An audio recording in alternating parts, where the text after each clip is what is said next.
3363 рубля. Это за отопление, да? Отопление, да. Цифры в платежке каждый месяц только растут, жалуется Марат Хайрулин. Он живет в 30-м доме по улице Голубятникова. Этот счет пришел за январь. В декабре было на 900 рублей меньше. Говорит, морозов нет, а топят сильно. У нас очень до 27 градусов плюс. Вот сегодня замерил, 25 было.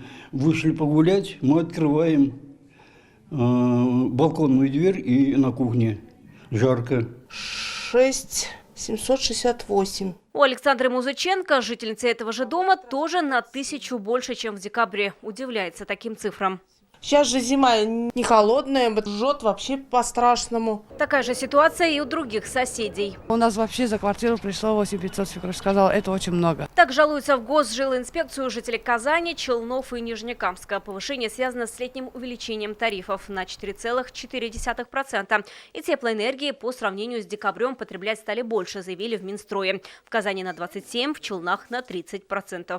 Исходя из тех обращений, которые были в Казани, особо были обращения в Набережных Челнах, нами произведен совместно с Энергосбытом анализ по объемам начисления, штучно были рассмотрены все обращения. Фактов нарушения по порядку начисления не выявлено. Но жильцам ряда домов в Челнах все-таки вернут часть денег за отопление. Исполком после многочисленных жалоб проверил расчеты МУП «Автозаводский» и нашел ошибки в расчетах. Специалисты управляющей компании обнаружили ее сами, но только после того, как жильцам были выставлены счета.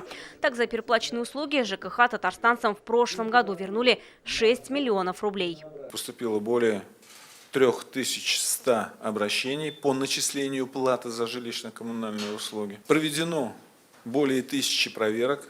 Выявлено 67 всего нарушений. По этим нарушениям приняты меры административного воздействия. Собственникам помещений сделан перерасчет. Жителям 4 домов Казани в прошлом году вернули 800 тысяч рублей. Как оказалось, в этих домах вышел из строя счетчик, а управляющая компания начисляла собственникам сумму по нормативу. В Госжилинспекции рассказали и о других причинах роста цен. Например, если у соседа отключены батареи, их квартира нагревается за счет вас. Значит, и платите больше. Если в квартире наблюдается перетоп или недотоп, то есть температура ниже 20 или больше 24 градусов, то это нарушение со стороны управляющей компании. Туда же и просят обращаться. Если вы приобрели башмак, и он у вас отвалился, у него подошва, в первую очередь вы идете куда? В магазин.